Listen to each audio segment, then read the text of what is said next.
Paz do Senhor, querido professor, seja bem-vindo a mais um podcast EBD em Síntese. Hoje, com a classe de pré-adolescentes, estamos estudando a lição, a igreja, A igreja é um lugar de comunhão. Hoje, estamos aqui eu, o irmão Douglas Nilson e a irmã Ingrid, e a paz do Senhor. Paz do Senhor. Paz do Senhor, professoras.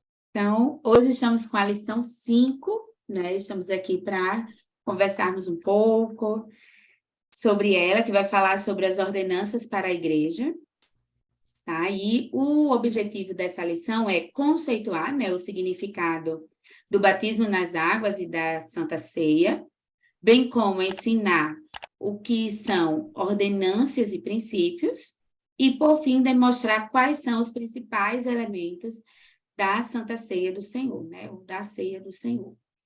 Dentro disso, dentro desses objetivos, ao final, todos os tópicos eles vão convergir para os saberes escolares, que o aluno precisa, ao final da lição, ter, como verdades. Primeiro, que o batismo nas águas é uma declaração pública de nossa fé em Jesus. No batismo nas águas, confessamos nossos pecados e nascemos de novo em Cristo. A ceia do Senhor é um memorial da morte e ressurreição de Cristo. A ceia do Senhor é um momento de comunhão com Deus e com nossos irmãos. O pão e o cálice simbolizam o corpo e o sangue de Cristo. E, por fim, cumprir as ordenanças nos levam à vida abençoada, Então, essa lição, falando sobre as ordenanças, é um dos pilares, importantes e indispensáveis para a vida de todo cristão, Então, você pode estar pegando a nossa declaração de fé para ter, como suporte a mais, complementar para essa lição, para o estudo dessa lição, e também a teologia sistemática e outros materiais que focam, nessa temática, que tem como objetivo falar justamente sobre as ordenanças de Cristo para a igreja. E aqui no nosso primeiro tópico, que é uma pergunta. Então, primeiro, você pode enfatizar com os seus pré-adolescentes, o que seria uma ordenança? Qual o significado da palavra, E como é que eles acham que isso é presente no culto ou na liturgia do culto, E já introduzi o primeiro tópico perguntando: por que devo me batizar? E aí você pode jogar a pergunta para eles, Por que o cristão ele precisa, se batizar? Então, qual é o significado do batismo, Nós sabemos que o batismo ele foi uma ordem deixada por Jesus antes de subir ao céu. Mas qual é o significado, professor Douglas Nilson, do batismo? Mais uma vez, a paz do Senhor a todos. Vamos lá. A lição ela é bem autoexplicativa no que tange a esse ponto. E nós precisamos identificar algumas questões na significância do batismo para o aluno, principalmente nessa faixa etária, que é a faixa etária em que eles começam a ingressar, digamos assim, no batismo, Começa a ter a idade que podem ingressar, batizar-se em água. A lição ela vai dizer que o batismo ele é um mergulho, imersão. E nesse batismo, ele é um testemunho público daquilo que já foi realizado internamente. Então, em linhas gerais, todo aquele cristão que um dia rendeu-se a Cristo, no ato do batismo, ele vai confessar publicamente aquela sua decisão. É uma declaração pública da sua decisão, da sua nova vida em Cristo. E ela vai confirmar aquilo que foi evidenciado anteriormente. Então, o batismo ele está muito além de uma simples celebração, se é que alguém poderia dizer algo dessa natureza, ou de uma liturgia da igreja. Ele é algo muito sério e precisamos passar essa seriedade para os nossos irmãos, para os nossos alunos, para que ele não incorra em alguns caminhos que todos os amigos vão se batizar, eu vou também. Então, a lição desse trimestre, ela é por demais importante porque leva o professor a apresentar verdades centrais que vai corroborar para que esse aluno compreenda esse próximo passo. E esse próximo passo não é algo que seja impositivo. Ninguém vai chegar para um cristão, alguém que aceitou a Jesus, e dizer, olha, você tem que se batizar.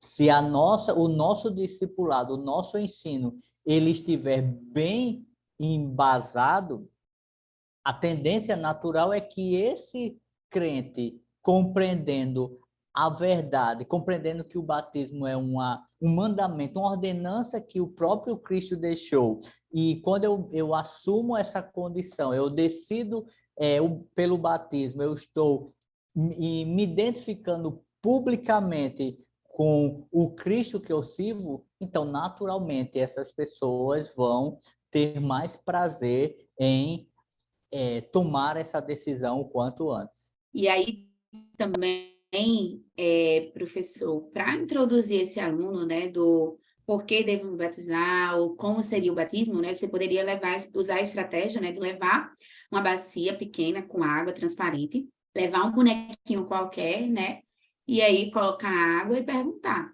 quais formas também eles conhecem, né, de batismo.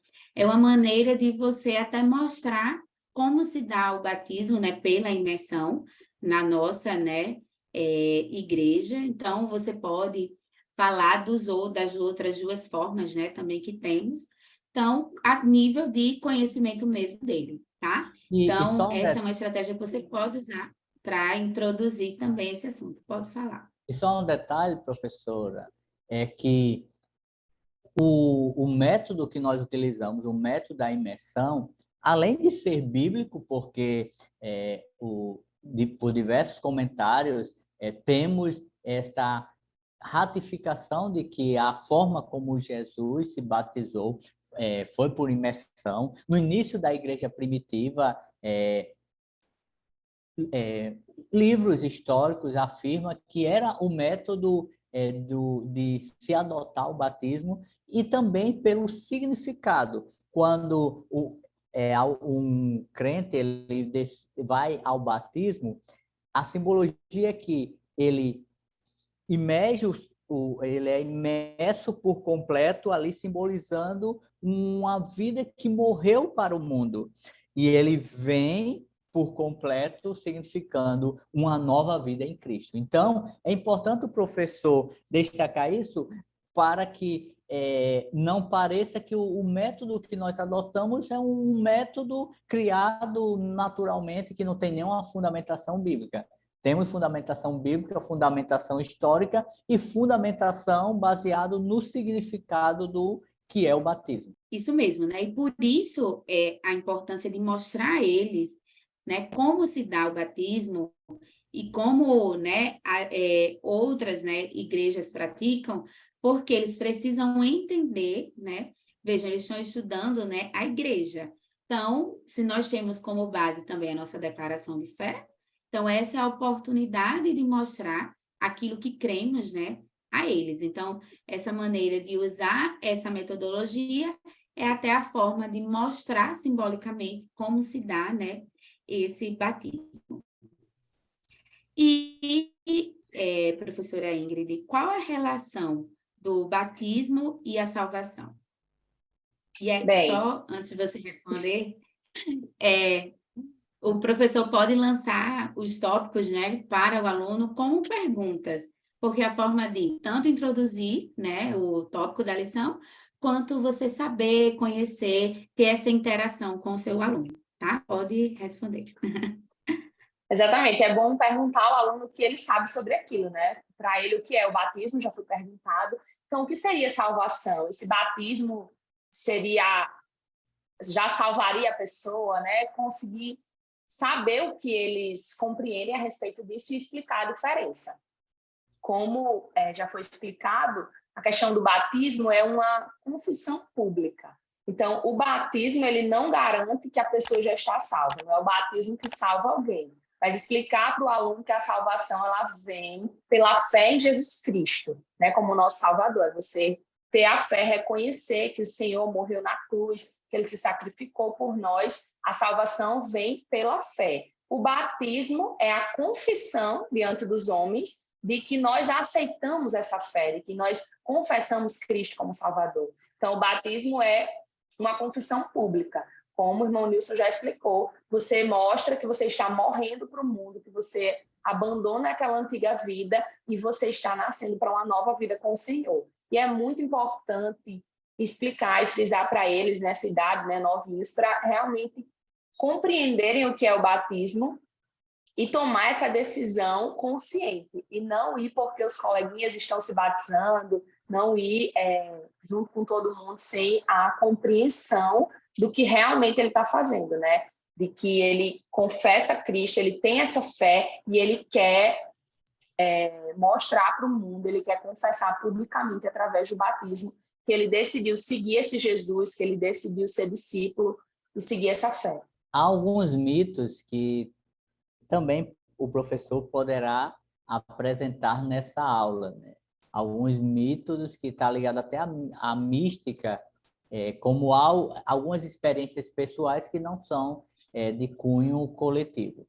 Por exemplo, que associar o batismo como eu não estou muito bem, não estou muito bem na fé, mas eu creio que o batismo vai me fortalecer. O batismo ele não tem um poder de fortalecimento. O que vai fortalecer a vida do cristão é a busca pelas escrituras, pelas verdades bíblicas, o aprender a palavra, a vida devocional, e não simplesmente você ir ao batismo. Eu estou uma vida de pecado, estou muito desobediente a meu pai, minha mãe, mas eu creio que quando eu me batizar, isso vai mudar. Se você não entender as verdades bíblicas sobre isso, não vai mudar você batizando ou não.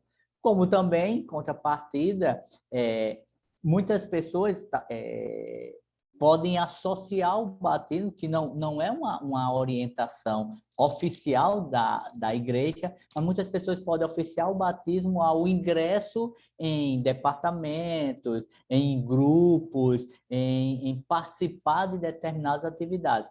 Também não é esse o propósito do batismo, como já foi falado. Então, eu queria só enfatizar esse ponto. Obrigado. E é importante mesmo porque se fosse para ser renovado, nesse sentido que o irmão falou, as pessoas iriam se batizar várias vezes, porque em muitos momentos a gente fica desanimado, fica triste. Então, se cada erro cometido, eu estou precisando me batizar de novo, para ser limpo de novo, né? Seriam inúmeros batismos um atrás do outro, se a pessoa for com esse pensamento. Então, é realmente bem importante explicar isso para eles. Verdade, né? E, finalizando esse primeiro tópico, né, ele vai abordar Jesus como exemplo. Então, vai falar, né, do momento em que Jesus, né, é ali batizado por João Batista, certo? E o Senhor ele fez questão, né, de ser batizado para servir de exemplos aos seus seguidores, como vamos ver em Mateus 3,13. Né? Então, Jesus, em sua ação, ele demonstrava a importância do batismo para a vida cristã, tanto que, né, ele vai deixar para nós essa ordenança de que todos os povos do mundo façam com que sejam meus seguidores, batizando esses seguidores em nome do Pai, do Filho e do Espírito Santo, como está em Mateus 28:19. Né? Então, esse é o exemplo deixado, né? E essa é a importância de mostrar, né, como o exemplo de Jesus, e aí você pode até falar da sua experiência, professor, para complementar, né, esse final do tópico, Então, em resumo, em síntese, né, esse tópico ele vai justamente enfatizar, né, que o batismo, o descer as águas como uma simbologia de uma pessoa morrendo para o seu antigo estilo de vida pecaminoso, né, e levantando-se das águas como uma nova criatura. Temos o exemplo, né, de Jesus, e isso está ligado justamente à salvação, né, de que não é só o batizar que vai, como a professora Ingrid falou, né, que vai aí nos salvar, mas é esse momento, é essa visão pública, né, que leva a essa ação. Então, finalizamos esse primeiro tópico, e o segundo tópico ele vai falar sobre que o batismo é um dever, né? E como, né, que o batismo é uma ordenança, professor Douglas News. Lembrando, né, que o professor já perguntou aos alunos o que é ordenança. Então, enfatizar, né, que é uma ordem, um ensinamento deixado por Jesus, tá? Então, só lembrando para introduzir aí. Então, você já fez menção ao versículo de Mateus 28:19, que Jesus, antes de ascender esta ordem para os seus discípulos, que são extensiva a toda a igreja do Senhor, de ir e fazer discípulos e batizar em nome do Pai, do Filho e do Espírito Santo. E nós poderíamos falar do batismo como ordenança sobre três termos no contexto de igreja: opção, vocação e ordenança. Por exemplo, eu não tenho vocação para a música. Eu posso, por opção, querer cantar em um conjunto, mas eu não tenho vocação. Mas eu posso também não querer cantar porque eu não tenho vocação. Isso em nada muda, porque a música, no meu contexto, ela não tem uma ligação direta com aquilo que o Senhor tem me chamado. E eu deixar de cantar em um grupo da igreja, isso não vai mudar nada em relação à minha identidade com Cristo. Eu não estou fazendo nenhum ato de negação a Cristo porque eu decidi não cantar num órgão da igreja por achar que eu não tenho vocação nem ter motivação para isso. Mas uma ordenança, como a palavra já está dizendo, ela nem é opção, nem é vocação. Ela é, se podemos falar assim, é uma obrigação. Então, não obedecer a essa ordenança é simplesmente dizer que eu quero seguir um caminho independente. Ah, eu acho muito legal aqui a igreja, eu gosto do pessoal, mas eu não quero me batizar. Então, eu estou dizendo que o batismo não é uma coisa tão interessante, não é uma coisa tão importante. Eu posso viver toda uma vida e não tem nenhum problema. Quando eu não explico bem para o aluno, principalmente nessa faixa etária, nós podemos ver esses alunos, esses adolescentes, chegar até numa fase adulta e ainda não tomar decisão pelo batismo, porque na mente deles o batismo é uma opção ou uma vocação, quando na verdade batismo ele é uma ordem de Deus e cumpri-la é um ato de devoção, é um ato de gratidão, é um ato de obediência amorosa. Eu obedeço porque eu quero cada vez mais me identificar com esse Cristo. E tudo que ele disser para que eu faça, eu quero fazer. E é isso, é o desafio do professor na sua aula para com o aluno quando se trata dessa temática. Pronto, professor. Você falou um pouco, né? Mas qual é a importância, né, de obedecer, né, ao batismo, professora Ingrid? A importância de obedecer ao batismo simplesmente é porque Deus mandou, né? A gente fala aí sobre, irmãos falando sobre ordenança, é exatamente isso, é uma ordem. O próprio Senhor diz: como é que vocês me chamam Senhor, Senhor, se vocês não fazem o que eu vos mando? Então, quando a gente entrega a vida ao Senhor, quando a gente decide seguir Ele, ser discípulo de Cristo, isso envolve a gente obedecer a Ele. não é receber ele só como Salvador da nossa vida, mas é como Senhor e Salvador. Então, se ele é Senhor, é ele que manda. Se ele é Senhor, ele é o nosso dono, né? Somos discípulos, somos escravos, somos seguidores dele, e a gente tem que ir no ritmo que o Senhor vai e obedecendo o que o Senhor manda. Então, é como o irmão Nilson falou, não é uma opção, não é uma vocação, é simplesmente uma ordem. O Senhor mandou e a gente tem que obedecer, se a gente decidiu seguir ele. Né? E a obediência ao Senhor, a obediência à palavra de Deus, nos leva a colher bênçãos do Senhor e a experimentar uma vida espiritual saudável e bem edificada. O nosso relacionamento com Deus precisa incluir a obediência. O servo, o discípulo que ama o Senhor, ele obedece, né? Ele escolhe obedecer, não por obrigação, mas por amor, por reconhecer o que o Senhor fez por nós, a gente obedece o que ele manda. E mostrar para os alunos, mostrar, ensinar que Deus, ele dá ordenanças não para nos punir ou para só, eu vou mandar em você. Ele não é um Deus mau, ele não é um Deus chato, ele dá ordens porque ele sabe o que é melhor. Então, quando Deus manda fazer alguma coisa, é porque ele sabe que aquele é o caminho melhor que devemos seguir e precisamos obedecer por isso, justamente porque ele é um Deus bom e ele dá ordens para a gente poder viver uma vida plena e conforme a vontade dele. Então, obedecer às ordenanças do Senhor, incluindo o batismo, a ceia, né, tudo que ele mandou, nos faz ter uma vida espiritual melhor, porque a gente vai estar em comunhão com o nosso Deus, obedecendo, fazendo a vontade dele e cumprindo o nosso papel de igreja, né?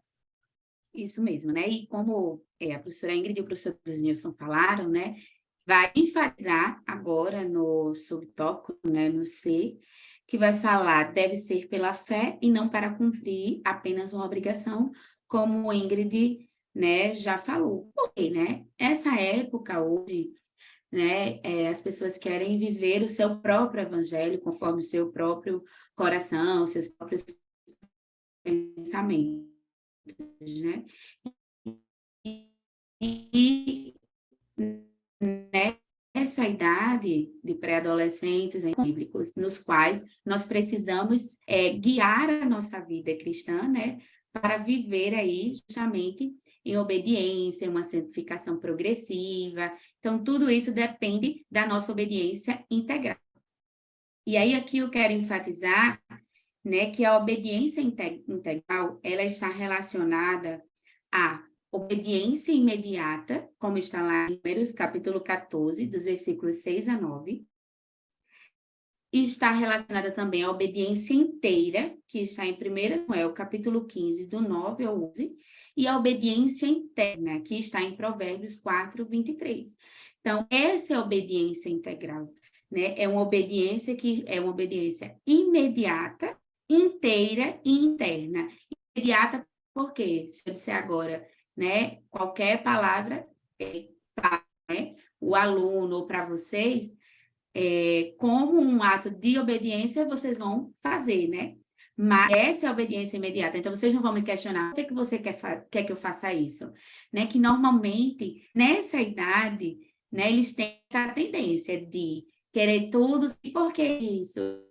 Por que aquilo, né? E, na verdade, a obediência integral, ela está relacionada justamente à obediência imediata, a qual eu não vou perguntar, inteira, porque, de fato, eu vou fazer exatamente aquilo que manda, e interna, porque eu vou obedecer de coração. Não é o que eu vou fazer, porque se eu não fizer, vai ter uma consequência, como Ingrid falou, né? Não é isso. Então, a prática do batismo, né, ela deve ser consequência da fé. Então, como um ato de fé, de arrependimento, né, de crer que Cristo é o meu único Salvador, ali eu vou cumprir, né, publicamente essa ordenança que ele nos deixou. E, né, então, aí, finalizando o tópico do batismo, né, eu acho que é importante ressaltar, considerando o primeiro e o segundo tópico, que o batismo ele deve ser desejado, né, pelo candidato. Então, enfatize isso bem para os pré-adolescentes, né, e diga o que de fato ele simboliza. Então, o estar desejoso, a se batizar, né? Ele vai simbolizar que a pessoa está querendo se identificar com Cristo, né? Porque nós vimos que foi um exemplo que ele nos deixou. Ele também quer se identificar e fazer parte do corpo de Cristo, que é a igreja, e por fim ele vai testificar diante do mundo a sua lealdade a Cristo.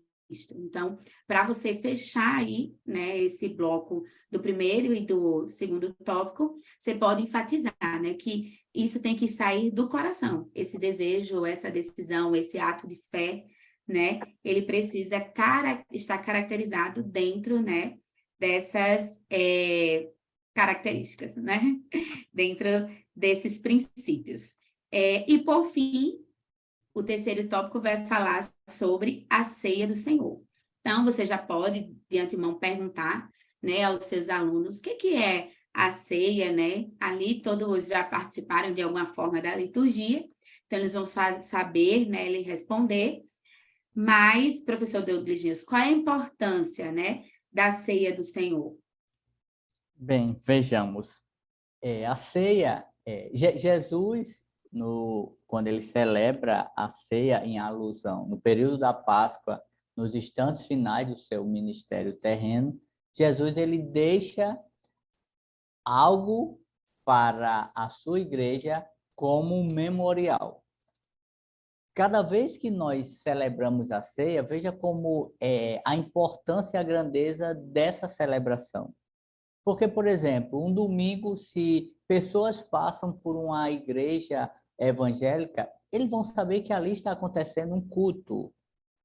No entanto, no dia que celebramos a ceia, e a nossa igreja nós celebramos no início de cada mês, ali se reúne um povo que está, para um público externo primariamente, está celebrando a morte e ressurreição do seu Salvador e expressando uma mensagem de que esta morte e ressurreição ela tem uma esperança, porque em breve esse Salvador voltará. Então é por isso que a ceia, por mais que nos emocionemos, choramos, mas esse choro é diferente quando nós choramos a perda de alguém que amamos e que se foi, porque esse choro nos faz entender que estamos cumprindo uma ordenança de algo que o Senhor deixou, mas também nos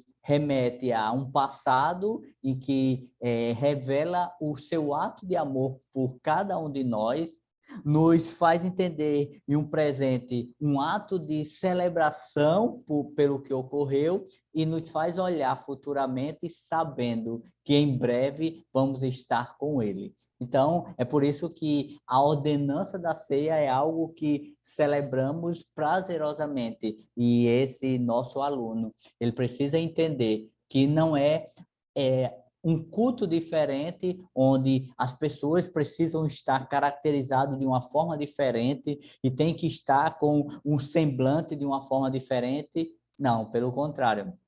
É um culto celebrativo, é diferente porque há uma temática diferente e centrada em um tema que faz toda a diferença para as nossas vidas. Imagina passarmos toda uma vida sem a esperança que um dia Cristo voltará para nos buscar.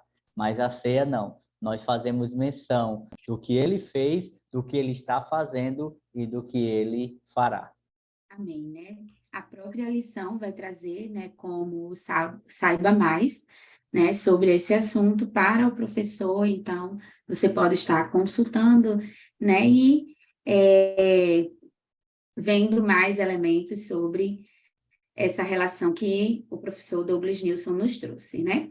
E, professora Ingrid, quais são aí os elementos da ceia?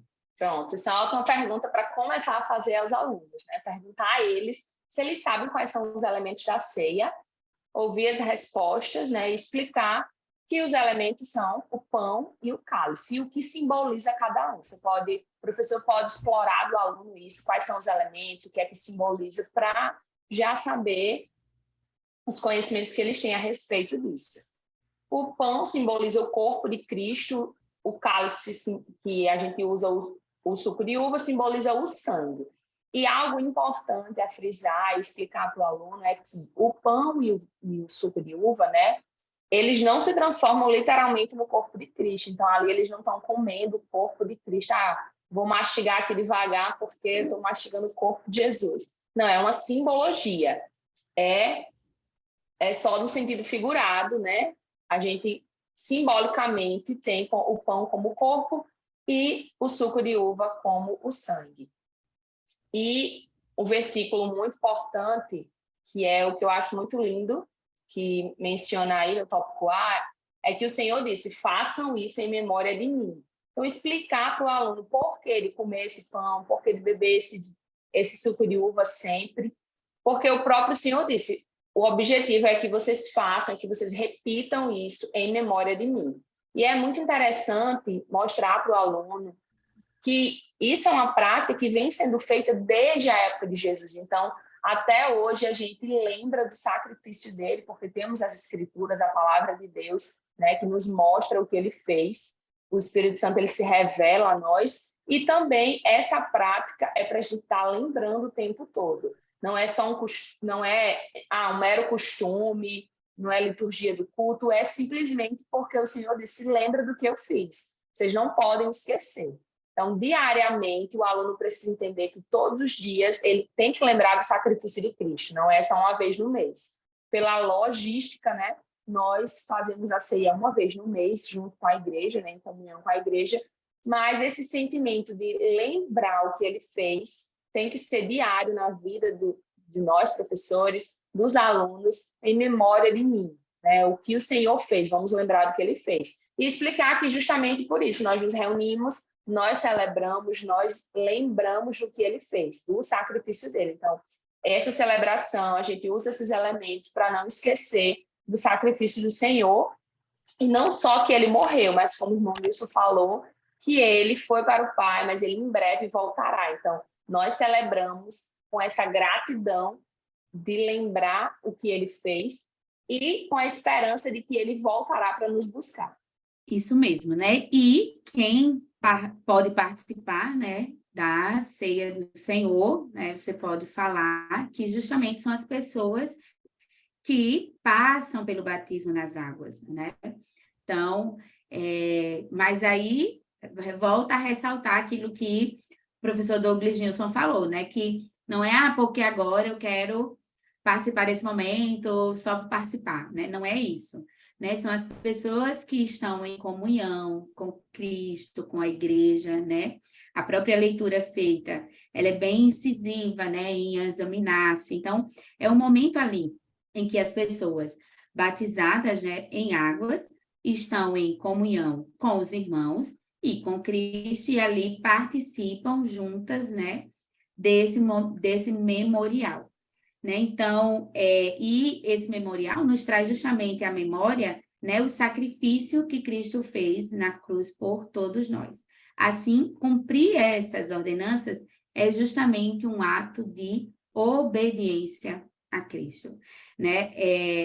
Para você concluir, é importante também falar desse momento, né, em que Jesus, ele ali faz o momento da ceia com os seus discípulos, então você pode relembrar o ato de Jesus ali lavando os pés dos discípulos como um ato de humildade, né, de algo que ele também quer de nós e ressaltando a importância de a pessoa que quer, que deseja, que faz parte da igreja, né, que é a igreja, ela precisa obedecer integralmente a palavra do Senhor.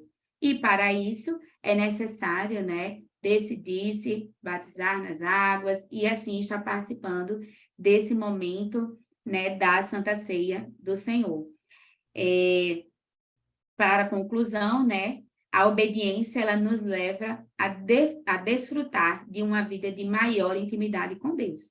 Então, obedecer, e a gente sabe disso, né, quando participamos ali do momento da Santa Ceia, é um momento ímpar, de comunhão com o Senhor, e ali nós sentimos, né, um gozo, uma paz ali inexplicável que somente o Senhor é quem pode nos dar, né? E dentro dessa vida cristã, de obediência, de busca de santificação, de se parecer com Cristo, né, é que vai nos levar a estarmos mais próximos de Deus, né, a ter essa vida íntima com Deus. Somos gratos, né, por esta oportunidade de estarmos aqui mais uma vez, compartilhando com vocês, né, essa excelente aula, esse excelente conteúdo. Que o Senhor continue abençoando a sua vida. Desejamos uma aula abençoada. Paz do Senhor, professor Douglas Nilson. Paz do Senhor, professora Ingrid. Paz do Senhor. Paz do Senhor. Até a próxima. Deus te abençoe. Não esqueça de curtir, compartilhar, né, e comentar. Caso você queira também dar alguma contribuição, falar alguma coisa, pode deixar nos comentários. Fiquem com Deus. A paz do Senhor.